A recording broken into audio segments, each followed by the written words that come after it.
Hi hello வணக்கம் நண்பர்களே தோழர்களே. என்னடா ரொம்ப நாள் ஆச்சு வீடியோவே போடலன்னு கேட்டிங்கன்னா வாங்கின ஐடியா அந்த அளவுக்குங்க. சரி அதெல்லாம் விடுங்க. அடே ஃப்ளெமிங்கே என்னடா பண்ணி வச்சிருக்க? சிஎஸ்கே கப் அடிச்சு 3 வருஷம் ஆயிடுச்சுன்னு சொல்கிறத விட சிஎஸ்கே பிளே ஆஃப்ஸ்க்கு குவாலிஃபை ஆகி 3 வருஷம் ஆயிடுச்சுன்னே சொல்லலாம். எப்படி இருந்த டீம் தெரியுமாடா நாங்கள். சரி எல்லாத்தையும் விடுங்க, நடந்தது எல்லாமே நடந்து போச்சு. இதுக்கப்புறம் எதையுமே மாற்ற முடியாது. ஆர்சிபி கிட்டேயும் மானபங்கம் வாங்கியாச்சு. இனிமேல் நடக்க வேண்டியதை பற்றி யோசிக்கலாம். அதாவது நான் என்ன சொல்ல வரேன்னா, ஸ்க்ராட்சில் இருந்து ஆரம்பிக்கலாம். இப்போ இந்த ஹார்திக் பாண்டியா ட்ரேடு, ஹார்திக் பாண்டியா சிஎஸ்கேக்கு வராரு, டூபே போகிறாரு, அப்படி இப்படின்னு நிறைய நியூஸ் சுற்றிட்டு இருக்கு. அது எதுவுமே நம்ம இப்போ தொட போகிறது கிடையாது. நம்ம இந்த வீடியோவில் என்ன பண்ண போகிறோம்னா, இப்போ இருக்கிற சிஎஸ்கே டீமால் இந்த பிரைம் ஆர்சிபியை தோக்கடிக்க முடியுமா, அதுக்கு என்னெல்லாம் சேஞ்ச் பண்ணணும், சிஎஸ்கே என்ன பண்ணால் அவங்க பெட்டராக ஒரு டீமாக ஆகலான்னு சொல்லிட்டு என்னோட பெர்ஸ்பெக்டிவ் மட்டும் இல்லாமல் ஃபேன்ஸோட ஒப்பீனியன்ஸும் கேட்டு இந்த வீடியோவில் நான் எக்ஸ்பிளைன் பண்ணியிருக்கேன் ஒன் பை ஒன்னா. அதுக்கெல்லாம் முன்னாடி இந்த மாதிரியான சிஎஸ்கே ரிலேட்டட் பண்ண அப்டேட்ஸ் நீங்கள் ரெகுலராக பார்க்கணும்னு நினச்சிங்கன்னா மறக்காம சேனலுக்கு சப்ஸ்கிரைப் பண்ணிடுங்க. ஏன்னா உங்களோட சப்போர்ட் தான் எனக்கு ரொம்ப யூஸ்ஃபுல்லாகவும் ஒரு மோட்டிவேஷனலாகவும் இருக்கும். முதல்ல நம்ம சிஎஸ்கே டீமில் என்னெல்லாம் பிரச்சனை இருக்குதுன்னு ஒன் பை ஒன்னாக பார்க்கலாம். ஃபர்ஸ்ட் திங் இன்ஜுரி தான். என் வாழ்க்கையிலே சிஎஸ்கே டீமில் இவ்வளோ இன்ஜுரி வந்து நான் பார்த்ததே கிடையாது. அப்போ இன்ஜுரியெல்லாம் மட்டும் இவனுக்கு குவாலிஃபையை கப் வச்சிருப்பாங்களான்னு கேட்டிங்கன்னா அதுக்கான பதில் என்கிட்ட கண்டிப்பாக கிடையாது. பட் மேபி இருந்திருக்கலாம், நல்லா ஆடி இருக்கலாம். ஒரு நேத்தன் எல்லிஸ் மாதிரியான பிளேயர் இருந்திருந்தால் டெத் போலிங் யூஸ்ஃபுல்லாக இருந்திருக்கும். பட் கைஸ், இன்ஜுரி தான் நம்மளோட மெயின் ஃபேக்டரு.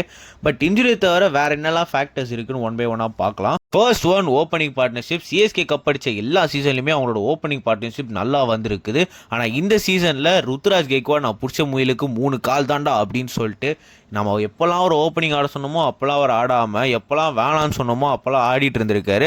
ஆனது கூட பிரச்சனை இல்லை, நல்லா ஆக்சிலேட் பண்ணி ஆடி இருக்கலாம். அதுவும் பண்ணலை. சாம்சன் அவுட் ஆனால் இவர் ஆடுறாரு, இவர் அவுட் ஆனால் சாம்சன் ஆடுறாருன்னு மட்டும்தான் பார்த்துருந்தோம். 2 பேர் ஆடி நம்ம பார்க்கவே இல்லை. அடுத்ததாக மிடில் ஆர்டர் ஆக்சிலரேஷன். எனக்கு இப்போ கூட ஞாபகம் இருக்குங்க, இந்த எஸ்ஆர்ஹெச் மேட்ச் அப்போ ஆயுஷ் மாத்திரை போட்டு கிளின்னு கிழிச்சார் எஸ்ஆர்ஹெச்சை. என் ஃப்ரெண்ட்ஸ்லாம் சொன்னாங்க வாடா டர்ஃப் போகலான்னு சொல்லிட்டு. நான் கூட இந்த மேட்ச் சரி எப்படியே ஜெயிச்சிருவானுங்க, எதையும் இந்த மேட்ச்லாம் பார்க்கணும்னு சொல்லிட்டு ஜாலியாக டர்ஃபுக்கு போயிட்டேன். அங்கே போய் பார்த்தா ஒருத்தனும் ஒரு மாட்டி அவுட் ஆனா. இன்னத்துக்கு அந்த மேட்ச் ஜெயிச்சிருந்தா கூட நம்ம குவாலிஃபை ஆகிருக்கலாம் போல். இதுக்கு முக்கியமான காரணமாக நான் என்ன நினைக்கிறேன்னா, இந்த ரோல் கிளாரிட்டின்றது கிளியராக பிளேயர்ஸ்க்கு யாருக்குமே கொடுக்கலான்னு தான் நான் சொல்லுவேன். ஏன்னா ஒரு மேட்ச் கார்த்திக் சர்மா முன்னாடி வராரு, ஒரு மேட்ச் பிரேவிஸ் முன்னாடி வராரு, ஒரு மேட்ச் கார்த்திக் சர்மா பின்னாடி வராரு, ஒரு மேட்ச் பிரேவிஸ் பின்னாடி வராரு. டூபேலாம் முன்னாடியே அனுப்பல, ஒரு ஃபினிஷராக ஆடி நிற்கிறாரு, which is not capable of. Maybe இந்த ரோல் கிளாரிட்டின்ற கான்செப்டை மட்டும் சிஎஸ்கே ஒழுங்காக யூஸ் பண்ணியிருந்தாங்கன்னா மேபி இந்த சீசன் சிஎஸ்கே குவாலிஃபை ஆகியிருக்கலாம். ஆனால் இதெல்லாம் விடுங்க. இதுக்கு மேலே தலைக்கு மேலே பிரச்சனைனா இந்த ஃபினிஷிங் தான். எனக்கு நல்லா ஞாபகம் இருக்குது, பல மேட்சஸில் சூப்பரான ஸ்டார்ட் கிடைக்கும், ஆனால் கேவலமான ஒரு எண்டு கிடைக்கும். அதனாலேயே பல மேட்சஸ் நம்ம கையை விட்டும் போயிருக்குது, நல்ல ஒரு டார்கெட்டும் போஸ்ட் பண்ணாமல் போயிருக்கோம். அதுக்கப்புறமா இன்னும் பெரிய பிரச்சனைனா இது இந்த பவர் பிளே பவுலிங் தான். அகில் ஹுசைனை தவிர இந்த பவர் பிளே விக்கெட் எடுக்கிற அளவுக்கு எந்த பவுலர்ஸ்க்கும் கேப்பபிலிட்டியே இல்லை. அகில் ஹுசைனை கூட சில மேட்சஸ்லாம் கிராக் பண்ணி பொழந்து காட்டினாங்க. முகேஷ் சௌத்ரி நல்லா போடுறாரு, எக்கனாமிக்கலாக இருக்காரு, ஆனால் விக்கெட் எடுக்க முடியல. அன்சுல் கம்போஜ் கடைசியில் ரொம்ப எக்ஸ்பென்சிவாக இருந்தார், அவராலையும் விக்கெட் எடுக்க முடியல. இவங்களோட போலிங்கை பார்த்துட்டு அப்படியே ஜோஃப்ரா ஆர்ச்சர் போலிங்கை பார்க்குறேன், அவர் பின்னி படல இருக்கிறாரு. இன்னொரு பக்கம் குஜராத் டைட்டன்ஸை பார்த்தா ஃபர்ஸ்ட் 6 ஓவர்லேயே கேமே முடிச்சிடுறாங்க ரபாடாவும் சிராஜும். இதெல்லாம் பார்த்துட்டு இந்த மாதிரி போலர்ஸ் எல்லாம் நீங்கள் எடுக்கவே மாட்டீங்களாடா சிஎஸ்கே அப்படின்னு கேட்க தான் தோணுது. ஏன்னா என் வாழ்க்கை ஃபுல்லாகவே சிஎஸ்கே இந்த மாதிரி குவாலிட்டியான ஃபாஸ்ட் போலர்ஸ் எடுத்து நான் பார்த்ததே கிடையாது. சிஎஸ்கே பவுலர்ஸ்னு எடுப்பாங்க யார், இந்த தீபக் சர், துஷார் தேஷ்பாண்டே, ஷார்துல் தாக்கூர் மாதிரியான பிளேயர்ஸை யங்காக எடுத்து அவங்கள நல்லா க்ரூம் பண்ணி மற்ற டீமுக்கெல்லாம் குத்துருவாங்க. மிடில் ஓவர்ஸில் சிஎஸ்கே இந்த சீசன் நல்லா தான் போட்டிருக்காங்க. அதுக்கு காரணம் சிஎஸ்கேவோட ஜீசஸான ஜேமி ஓவர்டன்.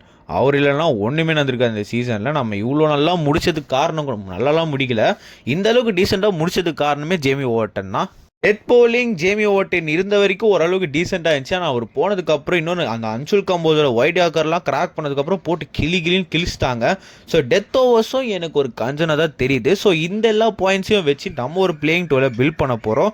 இந்த 12 ஆடினாங்கன்னா சிஎஸ்கே மோஸ்ட் ப்ராபப்ளி ஆர்சிபி மாதிரியான அந்த பெரிய டீம், அதெல்லாம் சொல்கிறது கஷ்டமாக தான் இருக்குது, இப்போ இருக்கிற ஆர்சிபி டீமை பீட் பண்ணுறதுக்கு ஒரு நல்ல சான்ஸ் இருக்குன்னு தான் நான் சொல்லுவேன். எல்லாத்த விட பெரிய பிரச்சனை இந்த ஃப்ளெமிங் பையன் தான். அவனை தூக்குனாலே டீம் கரெக்டாக இருக்கும். சரி, இந்த ப்ராப்ளம்ஸ் எல்லாத்தையுமே வச்சு சிஎஸ்கேயோட பெஸ்ட் பிளேயிங் 12 என்னவா இருக்கும்னு நம்ம பார்க்கலாம். என்னுடைய ஓப்பனர்ஸ் ஆயுஷ் மாத்ரே அண்ட் உர்வில் பட்டேல். எதனால இவங்க 2 பேரும் சூஸ் பண்ணிங்கன்னா, 2 பேருமே பயங்கர டிஸ்ட்ரக்டிவான பேட்டர்ஸ். 2 பேராலுமே சில ஓவர்ஸ்லேயே கேமை சேஞ்ச் பண்ணக்கூடிய எபிலிட்டி இருக்குது. இது நான் சொல்கிறதுனால சஞ்சு சாம்சன், ருத்ராஜ் கெய்க்வாட் கூட நல்ல ஓப்பனர்ஸ் இல்லைன்னு நான் சொல்லலை. 2 பேருமே சூப்பரான பேட்ஸ்மேன் தான். பட் நான் என்ன சொல்ல வரேன்னா, ஸ்டார்டிங்கில் ஃபியர்லெஸ்ஸாக ஆடணும். ஏன்னா இந்த ஆயுஷ் மாத்ரேவும் உர்வில் பட்டேலும் இந்த பவர் பிளேயர்ஸ் செம்மையாக யூஸ் பண்ணி நம்ம பார்த்துருக்கோம். அண்ட் அவங்க பவர் பிளேயில் தான் பயங்கர எஃபெக்டிவாகவும் இருக்காங்க. ஸோ அதனால இவங்க 2 பேரும் ஓப்பன் பண்ணால் தான் நல்லா இருக்கும்னு நான் நினைக்கிறேன். நம்பர் 3ல சஞ்சு சாம்சன். எதனால இவர் நம்பர் 3ல போட்டிருக்கேன்னா, ஐபிஎல்ல செம்ம ரெக்கார்ட் வச்சிருக்காரு. நம்பர் 3ல ஆர்ஆர்க்காகவும் சரி டெல்லிக்காகவும் ஆடி இருக்காருன்னு நினைக்கிறேன். பட் எனக்கு இருக்கிற ஒரே ஒரு கன்சர்ன் என்னன்னா, இப்போ இந்தியன் டீமில் அவர் தான் ஓப்பனிங் பண்ணிட்டு இருப்பாரு. ஸோ அவர் அது ஒத்துப்பாரா என்னன்னு எனக்கு தெரியல.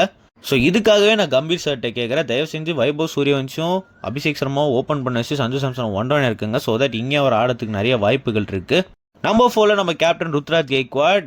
நம்பர் 4ல ரீசெண்ட் டைம்ஸில் நல்லா தான் ஆடிட்டு இருக்காரு இந்தியாக்காக. பட் அது ஓடிஐ தான் எனக்கும் புரியுது.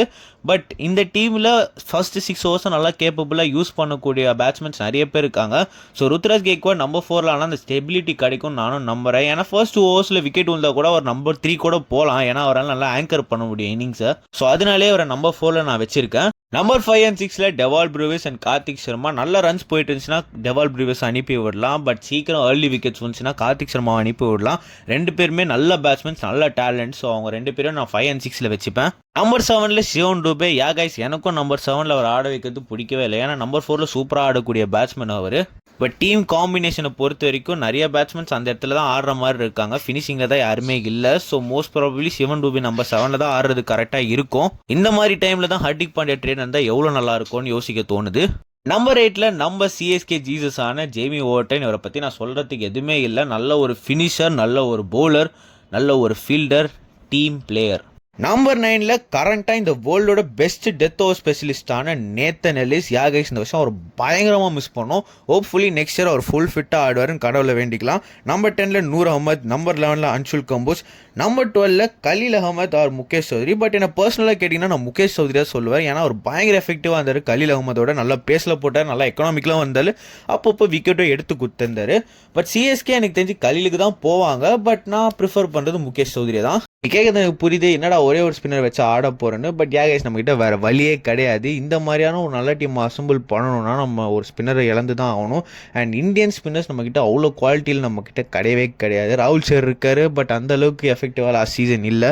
ஸ்ரேயஸ் கோபால் இருக்காரு, பட் அவரை யூஸ் பண்ணுற மாதிரி எனக்கும் தெரியல. இன்னொரு விஷயம் என்னன்னா, சேப்பாக் பிச் இப்போதைக்கு முன்ன அந்த மாதிரி ஸ்பின் ஃப்ரெண்ட்லியாக கிடையாது. இப்போ மோர் ஒரு பேஸ் பவுலர்ஸ்க்கான பிச் அது இருக்குது, நல்ல பவுன்ஸும் இருக்குது. நீங்கள் நூர் அகமதை ட்ராப் பண்ணிட்டு அகில் ஹுசேனை வேணால் ஆடலாம். பட் ரெண்டு பேரும் ஆடுறது ரொம்பவே கஷ்டமாக இருக்கும். இப்போ நீங்கள் சொல்லுங்க, இந்த பிளேயிங் 12ஆல் இப்போ இருக்கிற கரண்ட் பிரைம் ஆர்சிபியை தோக்கடிக்க முடியுமா? தோக்கடிச்சு கப் அடிக்கிற எபிலிட்டி இந்த டீமுக்கு இருக்கான்னு உங்களோட கருத்துக்கள் எல்லாத்தையும் கமெண்ட்டில் சொல்லுங்கள். நான் கண்டிப்பாக எல்லாத்துக்கும் ரிப்ளை பண்ணுவேன். மறக்காம சேனலுக்கு சப்ஸ்கிரைப் பண்ணிடுங்க. நான் உங்களை இன்னொரு வீடியோ வந்து பார்க்குறேன். Until then, it's Denny signing off from Whistle Pod. Bye guys and have a nice day.